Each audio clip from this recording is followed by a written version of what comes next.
Welcome to the Wealthy Retailer Podcast. My name's Dan Holman, and our guest today is Lindsay Hedstrom from Bella Maas. Really excited that you're here. Thank you. Yes, thank you for having me. All right, so tell us about Bella Maas. Tell us about Lindsay, because if I'm not mistaken, you're not really a farmer. I mean, you're not really a retailer, you're a farmer. Yes, that is true. I grew up on a dairy farm in the wonderful community of Namao.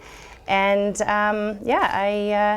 dairy farm girl, born and raised, two older brothers still on the farm with their families. And somehow I took a different path. Your family gets a little bit of accolades for their work in that. They do, world, yeah. They've been on the farm for over 100 years. So yeah. That's crazy. We're really proud of that. And so they kicked you off and said, go find something else to do? How did this work? Something like that. I was looking for something different to do. I loved it on the farm. But I just always felt like I wanted to do something different. I wanted to be challenged. Yeah. So I was looking to buy a business or start a business, and I found out Bella Maas was for sale. So I took that path. And so ladies fashion was kind of that was your destination? Is that what you felt?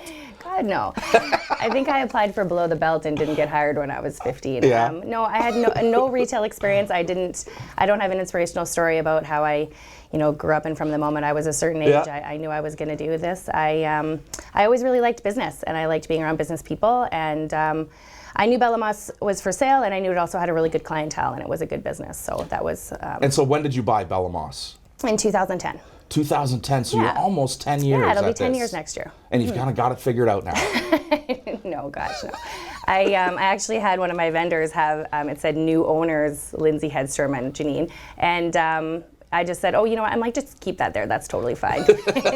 then they never think you know what you're doing. They don't think you know what you're doing? Yeah, I'm still trying to figure things out. So. And so you've acquired a taste for it then? It wasn't really your destination, but now you've acquired this taste? Yeah, I love what I do. I still love business, though. I love, again, being around business people. I love managing staff. I like, figuring out operations. And I've always really been a problem solver, sorry. I've always been a girl that could just figure things out. I didn't have any formal education. I didn't, have any expert retail training. But yeah, I've just, Is there such a thing? I don't think so. I think I don't think there is any formal training for. I think there are some things you can certainly do when you're a business owner, but I think a lot of it is just figuring things out and challenging yourself and. Finding out what you don't know is probably the greatest source of education, and figuring out how to deal with the stuff you don't know. I almost said. I mean, you got to figure out how to deal with the stuff. Yeah. What you don't know. Yeah, exactly. And that there isn't education for that. For retailers, for independent retail. I mean, certainly there's some big box training, and we don't want to pick too hard on the School of Retail at U of A, but there really is no, I'm going to be a women's retailer and now train me to be successful, because there isn't really, a measure of success for this broad stroke for every retailer. Each retailer has their own measure of success. Do you agree with that? Absolutely, yes. What's your measure of success? If I can sleep at night? One of the biggest things that there's two things that elude retailers. Yes. Sleep and cash. No, for sure. That's definitely... seem to be closely tied together. And that's absolutely true. I feel more confident, and I'm making better decisions when there's cash in the bank, certainly. Yeah, sure. And if I'm sleeping, and there are certainly some sleepless nights. You're wondering whether you're doing things right, and when you do things wrong and have a failure, then it's, it kind of sends you into this kind of uncertain mode, and that's definitely something that I've experienced. Do you see things as failures? Yeah. You're probably harder on yourself than other people would be. I think that's probably my biggest challenge is, believing in myself and continuing to believe in myself when you do have failures. But no, I do, Sorry about I don't see them as failures. I mean, I think we try things and they don't work, or we hit these little, stutter steps, and they're not really failures. That's part of finding your way in retail is being tenacious and not treating those as failures.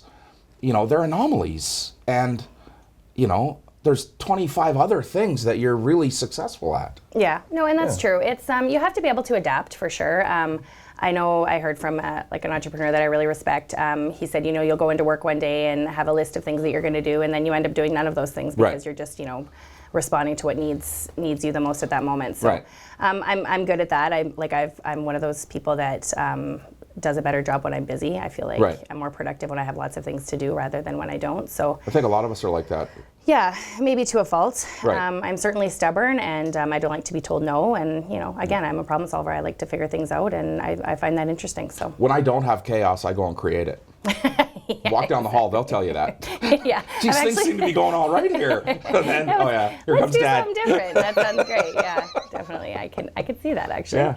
So through this last almost 10 years, have you figured out the why you're doing this? I thought about that a lot because I feel like that question is floating around quite a bit. It's almost a buzz thing now. Like It it's is, almost yeah. What's your why? Everybody wants to know your why. Yeah, and I mean, I would love to have a super inspiring answer for that.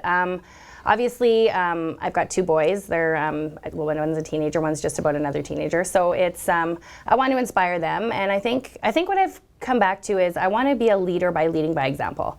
Again, I wasn't formally educated. I was just a girl that figured things out, and I want them to kind of look at me and say, my mom worked hard and she did a good job. Yeah.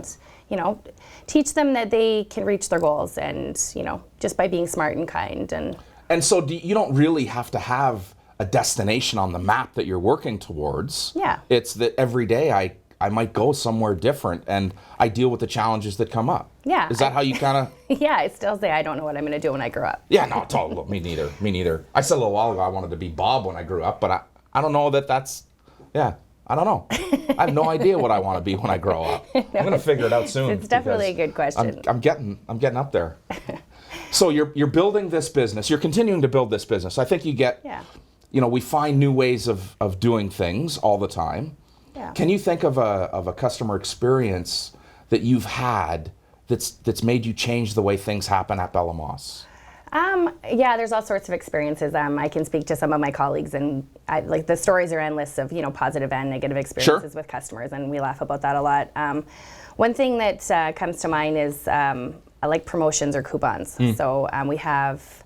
We usually will send out some sort of promotional material, whether it's at an event or a fundraiser, and sometimes we get people that come back with stacks of them. And so one thing I have learned is the idea behind those coupons is to get somebody into your store to have a positive experience. So whereas if they come in with a couple of coupons and they want to use them at the same time, rather than feeling like they're taking advantage of me, I'm really going to try to use that opportunity to give them a positive experience and be happy that they're actually in the store, and try to start building a relationship with them. Yeah, so, relationships are important in your store. Yeah, absolutely. Yeah. Yeah, I like to think we have some. I really say good that ones. like it's not really a dumb question, because for some people it's not important. There are retail verticals, I'll call them, where the relationship isn't as important. Right. Yeah, there's really no bigger compliment than somebody saying to me that it's their favorite store. They, have recommended the store to somebody. Yeah. I mean, that's pretty awesome. Last week I was in our favorite car dealership. and I Love that place. And I walked in and I was greeted with, "Hey Dan, how you doing?" And I thought, man, that's experience. Yeah, that's what it's meant to be. Yeah. How many people walk into your store and they feel that? I hope everybody feels that, Yeah. and if they don't, I hope that one day they do. I think that's super meaningful. I'm gonna have to start going to that car dealership. Hey, remember Yeah, it's not because I'm there buying cars. I'm breaking them more than I'm doing anything else. They know you in the repair shop. That's very different. So what do you see as your biggest challenge to overcome in the next? I mean, we want to close out this year. I know, I get that. I mean, I get it's November, and I mean, we want to finish this year strong. Yeah, is everybody but you've got to look forward. Yeah. What's the challenge for you? I think the biggest challenge right now, and I know you've spoke about it in the past about our economy that's struggled for sure. I think I can bring that back to people being uncertain.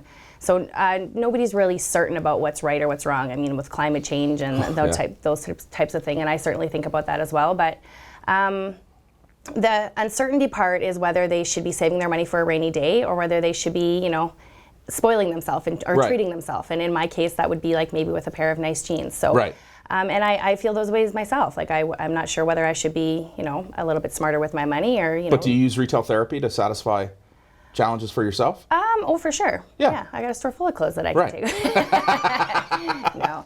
I want to encourage people to give themselves a positive experience. And I think if we can add that, that's really great. But that's probably my biggest challenge. How much do you think your economy is playing into her psyche today?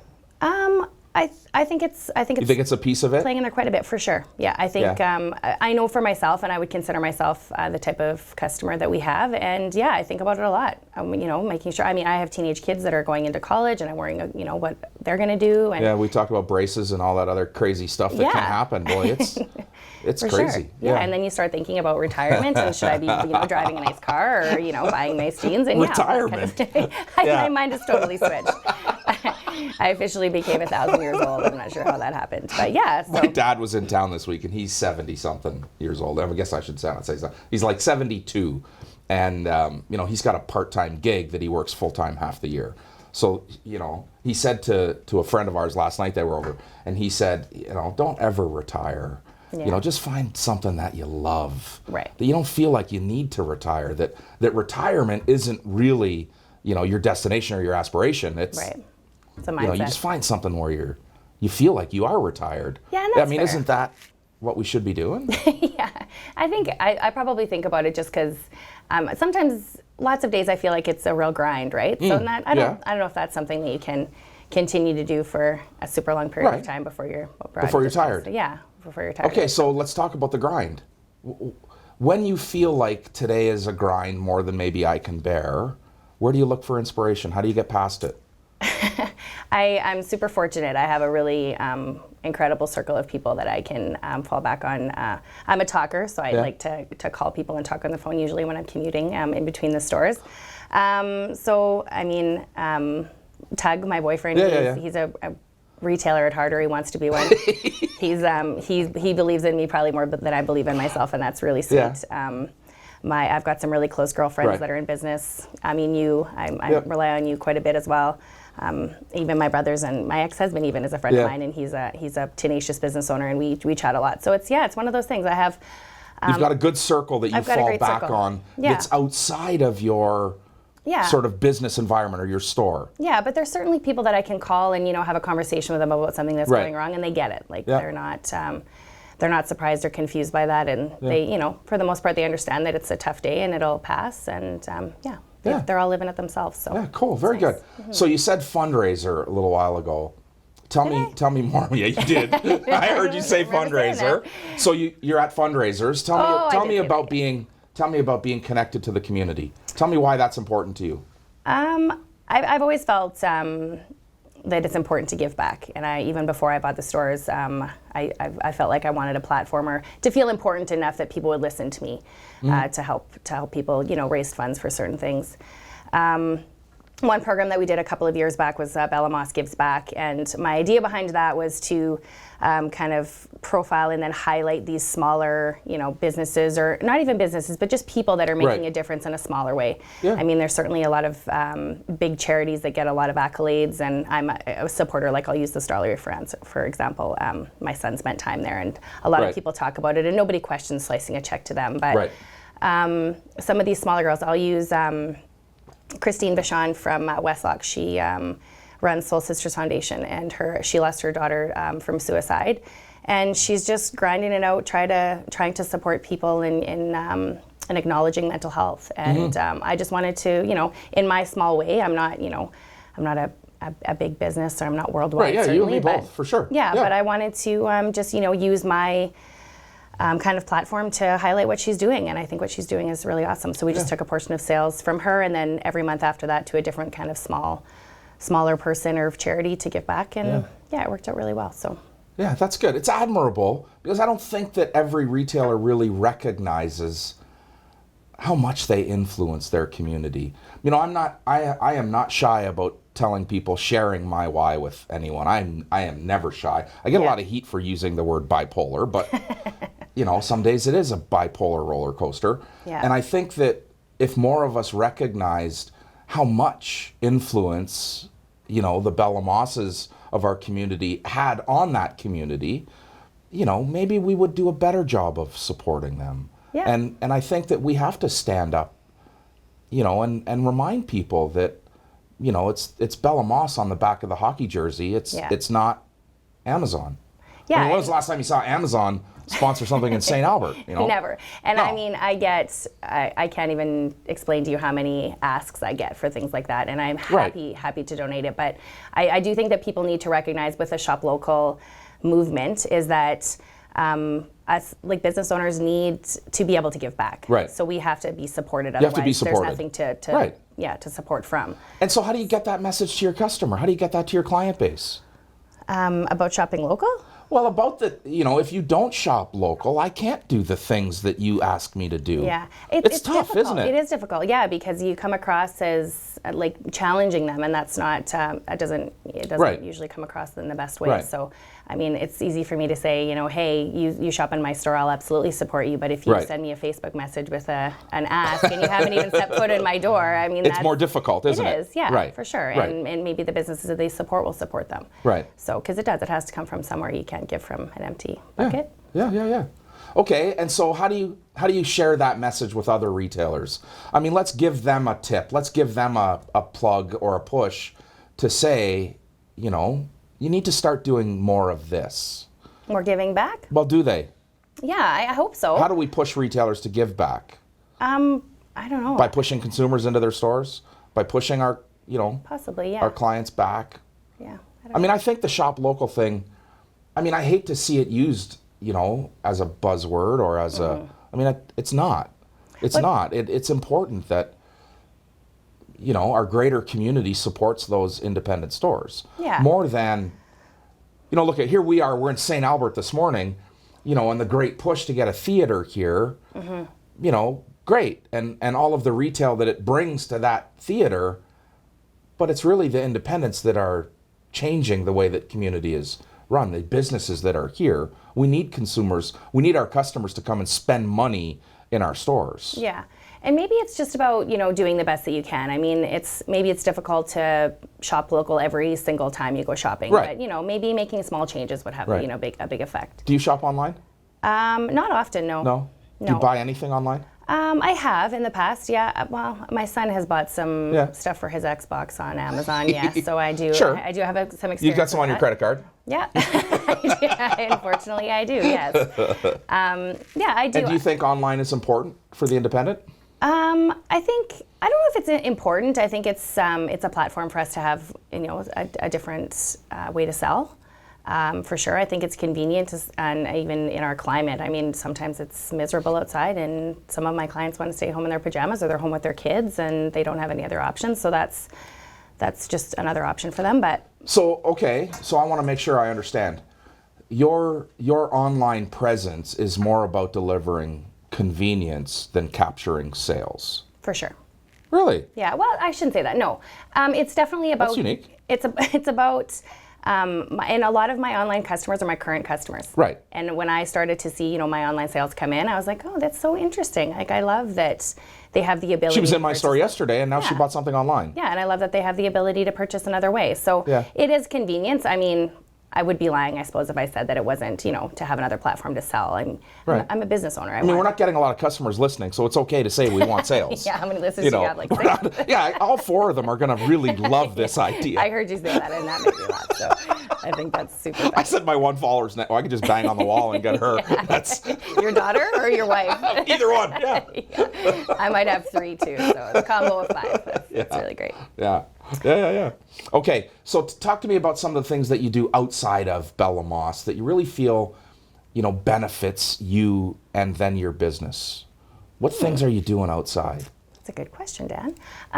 You know what? I like to have fun. I like to be around fun people, so putting myself out there and going to events, and whether they're fundraiser based or not, I like going out and meeting people, and I think that's benefited me.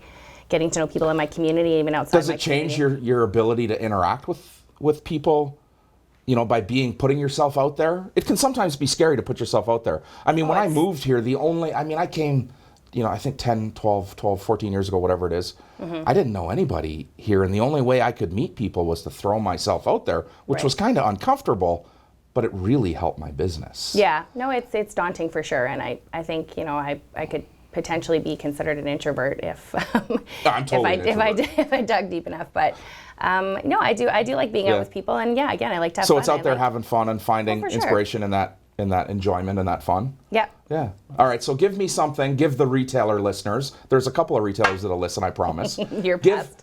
Give me. Yeah. your past Yeah, podcasters. the podcasters that are that. Is that my turn now? No. You know, something that they need to focus on. Something that you found success in your store that you want to share with them. Okay, you're gonna have to ask this again. That's all right. Yeah, so I want you to give a tip to retailers, new or old, I don't care, something that they should be focusing on, something that you recognize somewhere in your path that it changed your trajectory, it changed the way you were doing things. I think I would have to, customer service and, further to that kindness. Like, I think you have to be consistent with making people feel welcome and offering them things that people everywhere can't offer them. And right. then, and making them, not forcing sales down their throat. None of my staff are commission-based, so they don't right. feel like they need to make the sale that day. They're focused on giving them a positive experience. So, do you think they should be commission-based? Do you think the staff should be incentivized? Sometimes, Do you think that's important? Yeah, maybe? and we've done those programs in the past. I think some of my staff are a little reluctant to do stuff like that, but I think that's right. I think it's important to incentivize them to constantly be thinking about that. I think commission is important in your stores. I think it's an important aspect that people, get that feeling of that incentive. That pay for performance. Yeah. The better they perform, the more they can make. I think that's it's human certainly nature. Incentive. But I think you also have to measure the risk, at how that affects the team right. and the service that we see in your store. Right. One of the things that you've certainly become known for is service in your store.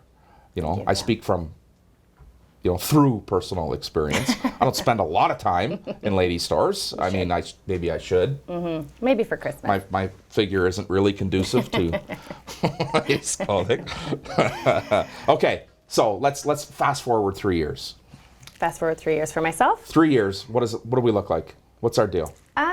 Define that picture for me. I'm certainly not laying awake at night thinking about opening another store, although if the right opportunity came along, that's something I would certainly explore. When I first got started, that was kind of my next step. I definitely wanted to grow and expand. I want to perfect the systems within my store and keep working on that. Right.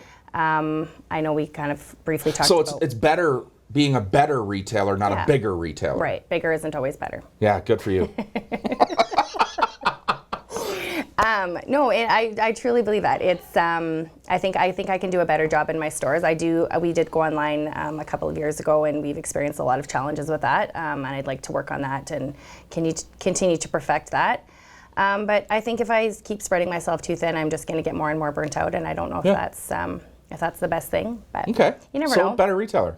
Yeah, I want to be a better retailer. Yeah, cool. And as myself, I want to be softer. I think over the course of your life, you have challenges that can, make you a bit bitter. And I want to make the challenges that I've had in my life, make me a softer, kinder person. And that's I want to work on that. Yeah. That's awesome. Yeah. All right. Tell us where we can find you. We have 2 locations, St. Albert and Sherwood Park, and then online at bellamaas.com. Bellamaas.com. Yeah. Lindsay Hedstrom, bellamaas.com. Thank you so much. Thank you. You did a great job.